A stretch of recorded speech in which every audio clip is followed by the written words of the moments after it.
Oh, praise Him. You know, I didn't think I was going to do this, but the inauguration of Donald Trump as the 45th President of the United States marked commencement of the 4-year term of Donald Trump as President and Mike Pence as Vice President. A public ceremony was held on Friday, January 20th, 2017, on the west front of the United States Capitol building in Washington, D.C., along with being the oldest and wealthiest person inaugurated as president.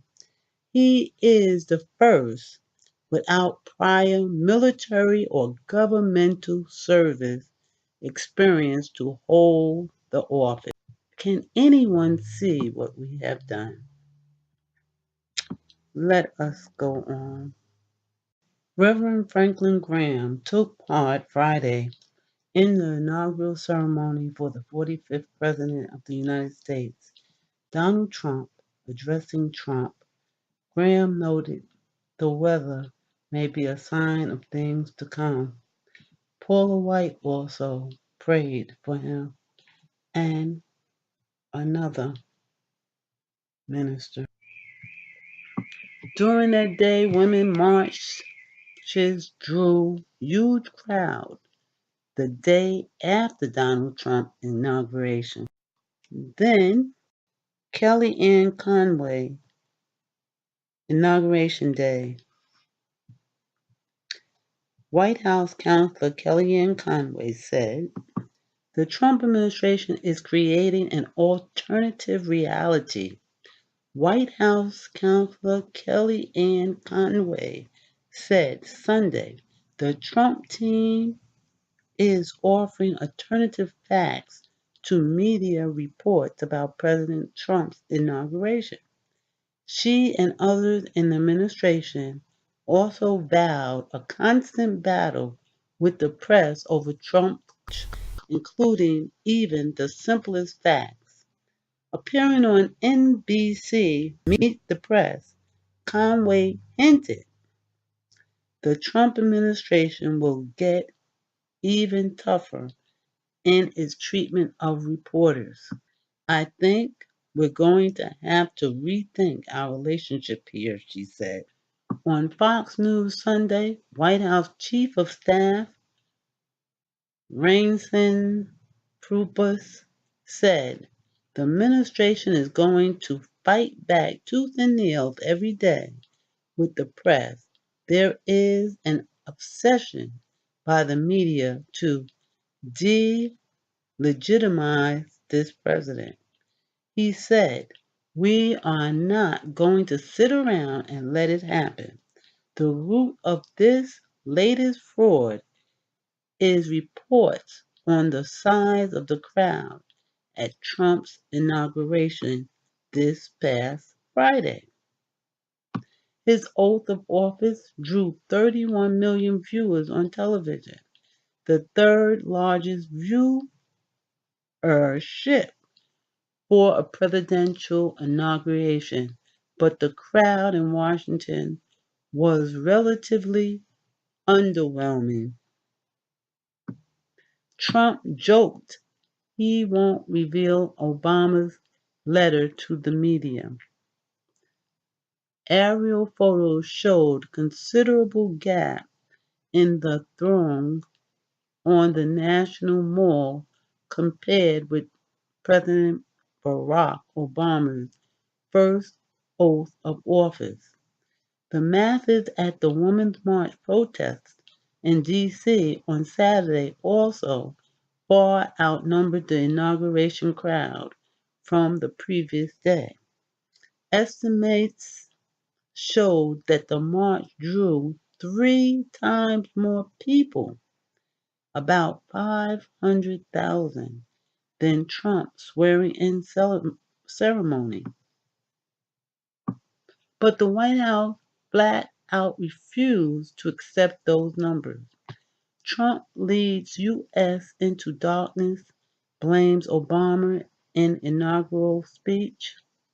On Saturday, Press Secretary Sean Spicer devoted his first White House briefing to shaming the media for accurately reporting on the inauguration draw. Here go a picture, liar, liar, pants on fire, only hatred you inspire. Anti-Trump protests erupt during the inauguration. This was the largest audience to ever witness an inauguration period, both in person and around the globe, Spicer said in a briefing that ended without him taking questions. These attempts to lessen the enthusiasm of the inauguration are shameful and wrong. He swore to hold the press accountable for supposed wrongdoing on Sunday. He scheduled another press briefing for 1:30 p.m. Monday, describing it as first for the Trump administration. Conway refused to acknowledge that Spicer fudged facts in his conference and instead said he merely offered alternative facts. True Justice and Wayne Barrett, the toughest journalist on Trump. You're saying it's a falsehood, and Sean Spicer, our press secretary, gave alternative facts to that, she said on Meet the Press. The host, Chuck Todd, seemed clearly confused about the term and pointed out that Spicer's speech was peppered with factual errors. Uh-oh. Look, alternative facts are not facts, Todd told Conway. They're falsehoods. The hashtag alternative facts became the top trending topic on Twitter, with reporters and organizations taking it as a grim sign of Orwellian things to come. Ashley Judd read passionate takedown of Trump at Women's March. Less than 48 hours after the inauguration, the Trump administration is asking America to believe alternative facts. PEN America tweeted. Other turned it into a joke and shared postings anything they wanted to be true. Hillary is president right now. I chose to believe this alternative fact. The account for full frontal with Samaritan Bee post. Trump has obsessively attacked the media as a candidate and as president, calling reporters dishonest and scum and threatening to open up libel laws. Lou Pica, there has to be a way for Trump and the media to coexist. He even kept the conflict going during a talk with the CIA on Saturday, in which he said he was in a running war with the media. Donald Trump celebrates presidency during inauguration ball, and you see the First Lady, and no one has really called her the First Lady yet, wearing a white gown, mimicking, of course, again, First Lady Michelle Obama. And in a way, I really believe that this is Trump playing games with himself, you know? So to continue, the Trumps were moving in the White House the day of the inauguration. And it started off on an awkward note when Melania Trump brought along a massive parting gift for the Obamas for their first photo op together. When Barack Obama and Michelle Obama greeted Donald Trump and his wife for their coffee date before the swearing in ceremony, the Milana handed the departing First Lady what looked to be a large Tiffany and Company gift box. You can't miss that signature blue. And everyone basically struggled with deciding what to do with it because they came to take some pictures, as we saw on television. Should they hold it as they posed for photographers? Should hide it behind their backs? It was an awkward back and forth, and the face Michelle made during the whole thing was glorious. Michelle Obama is not impressed by Melania Trump's gift giving ability. Some people think that they can buy your loyalty, but of course, we know better. While some did think it was a nice gesture on the part of the incoming first family, many felt Michelle's face expressed how a lot of Americans were feeling on Inauguration Day. Needless to say, the exchange quickly became a new Mimi. Trust me, we feel you, Michelle. We feel you on so many levels. Yep, that's me, Michelle Obama. And you're probably wondering how I got here. We are all Michelle Obama. We do love the former First Lady. We loved her grace. We loved her expressions. We loved the way she tried to uplift and encourage the American people. The only good moment of this inauguration is Michelle Jim facing the camera like, why did she give me this box? Or the face that she made while she was standing around Hillary Clinton at President Trump's inauguration. Today, the whole world is Michelle Obama's facial expression. We can't even imagine what to think of next. Unbelievable, the incoming First Lady graciously brings a nice gift. End of story. The fact that Michelle Obama and Hillary Clinton followed that by exchanging catty little looks worthy of high school teens is not news. It's just whom they are, and again illustrate why the voters showed them the door. You said it well, Fred. I wasn't going to be as nice, but decided not to stoop to their level. People need to stop allowing the media to play them. The gift was a gracious act. Yes, I do agree. From Milana. And Michelle was appreciative. Yes, she was. She just didn't know where to put it. Okay. Things only got awkward because Michelle was caught off guard and confused about what to do with the gift while cameras was flashing. This was to be a stage photo op with the party standing. The gift was an unexpected prop. Usually there would be an aide to immediately take the gift away out of sight. But if you notice, there wasn't anyone around Michelle. And Michelle didn't, and understandably so, want to put the package on the ground during the group photo. Because, that wouldn't be right. So that would have been rude and disrespectful. Could you imagine the headlines had Michelle done that? And since it was a photo op, she did not want to hold the gift.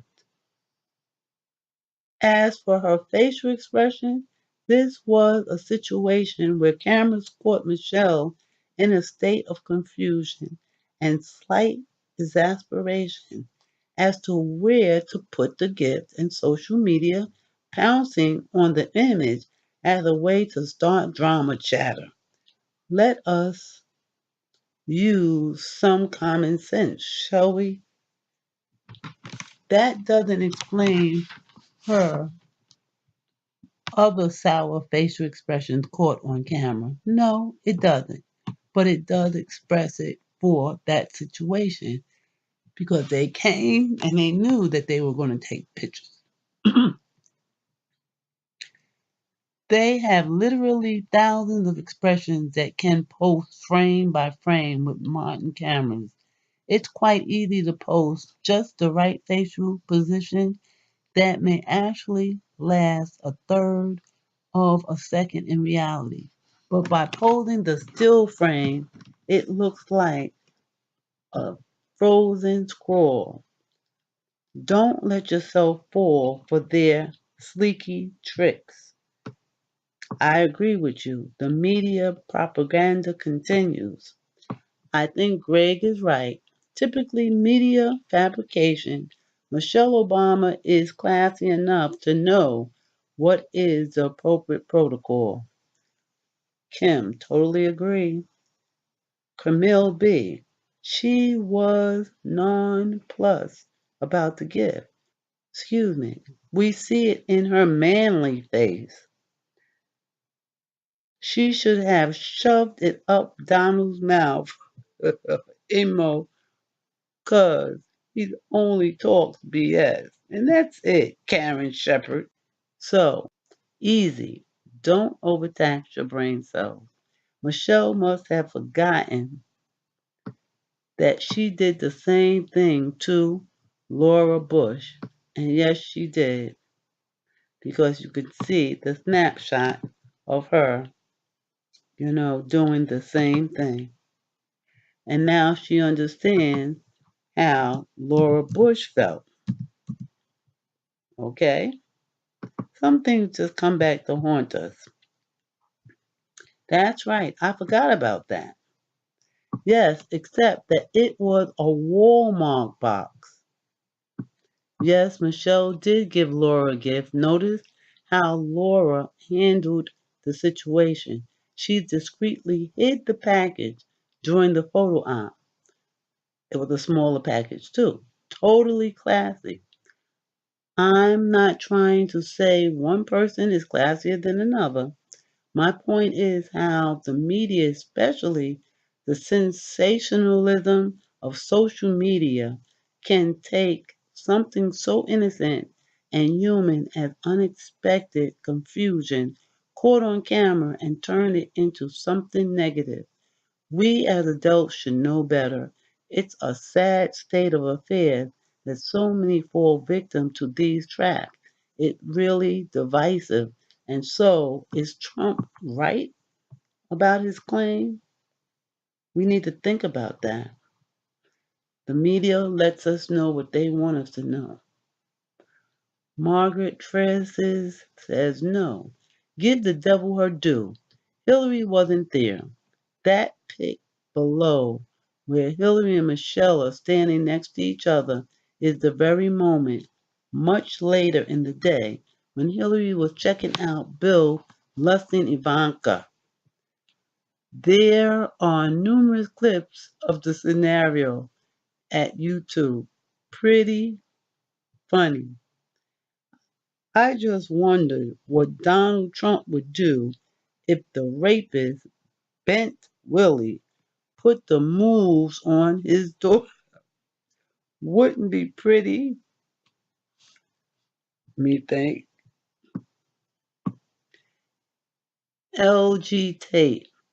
It's sad that graciousness can be met with disdain at times. Milana handed herself brutally, and I feel we out here could do better by behaving more graciously.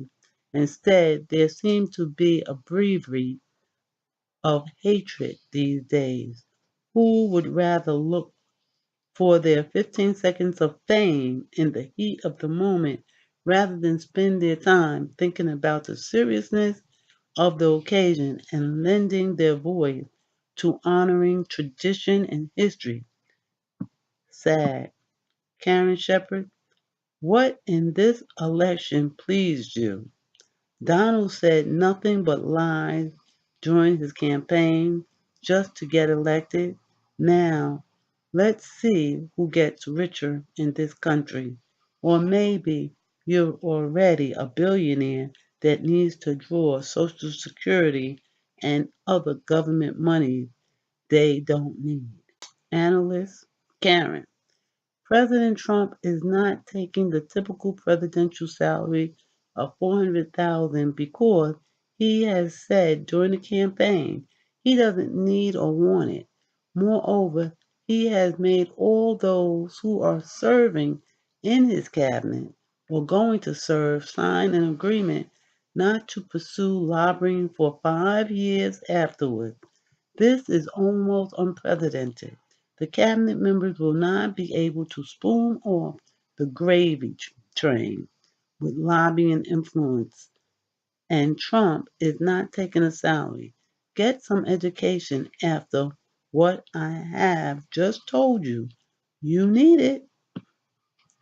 The Obamas are worth about 60 million now, while Bathhouse Barry earned 400,000 yearly in his dreadful 8 years.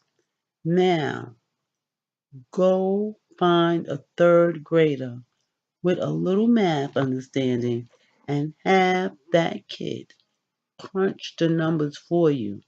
Never mind the Clintons over 100 million in their 8 years time span, and Bill the Gloper was only paid 200,000 per year. LG Tate, sorry, not sure what your question has to do with my comment, as others have commented already about this awkward moment. I'll simply stand by what I said. Karen Shepherd, first off, he's not taking a salary, so how do you think he's going to get rich? Secondly, so what if he does collect Social Security, which you don't collect until you retire? He paid into it just like the rest of us. It's our money, not a government handout. Lastly, Obama's net worth in 2007 was 1.3 million, and now it's 7 million. That's a 43, 438% increase in earnings that he got from the American taxpayers. Well, we can go on and on and on, but I don't think it's going to help, you know. And so Obama's final speech, it's the end of an era. Former President Barack Obama delivered his farewell speech following the presidential inauguration of Donald Trump. After leaving the transition of power ceremony with wife Michelle Obama, the 44th President of the United States addressed a crowd gathered at Joint Base Andrews on Friday, January 20, 2017, thanking supporters for the last 8 years. Michelle and I, we've really been milking this goodbye thing, he joked. So it behooves me to be very brief. Throughout this process, Michelle and I, we've just been your front man and woman, he said. We've just been your face and voice. But this has not been about us. It has always been about you and all the amazing things that have happened in the last 10 years have all just been about you. Echoing the sentiments found in his final open letter as president, Obama urged citizens to become more active in politics and help create change in the face of injustice. These are not normal times. Rather said in a post on Facebook, what can we do? We can all step up and say simply and without equivocation, a lie is a lie is a lie. Trump has obsessively attacked the media as a candidate and as a president, calling reporters dishonest and scum and threatening to open up libel laws. He even kept the conflict going during a talk with the CIA Saturday, in which he said he was in a running war with the media. The Trump administration is reportedly considering kicking the press out of the White House and holding briefings in a large venue. Trump had an otherwise low key second day in office, overseeing the swearing in of his senior staff, including Conway and senior White House strategist Stephen Bannon, the former executive chairman of Breitbart News. He also swore in his son-in-law, Jared Kushner, who will serve as an advisor. Donald Trump aiming to be most anti-media president since Nixon. Trump also told his top advisors that they're in the White House not to help ourselves, but to devote ourselves to the national good. This is not about party. This is not about ideology. This is about country, our country. It's about serving the American people, he said. At the same gathering, Trump said he plans to discuss immigration and renegotiating the North American Free Trade Agreement when he meets with Mexican President Enrique Pena Nieto. The White House has said the meeting will take place January 31st. One person shot at anti-Donald Trump protests in Washington state. Trump ran for office on a pledge to build a wall along the United States-Mexican border and have Mexico pay for it. He would only say Mexico has been terrific Sunday. And again, we forget that the Mexicans were part of America before the Pilgrims settled here and moved them out of their country. So meanwhile, Trump is expected to meet with bipartisan congregational leaders at the White House Monday night. A person familiar with plans for the meeting told the Associated Press Spicer has scheduled a 1:30 p.m. press briefing Monday with the press. And so we see them saying farewell.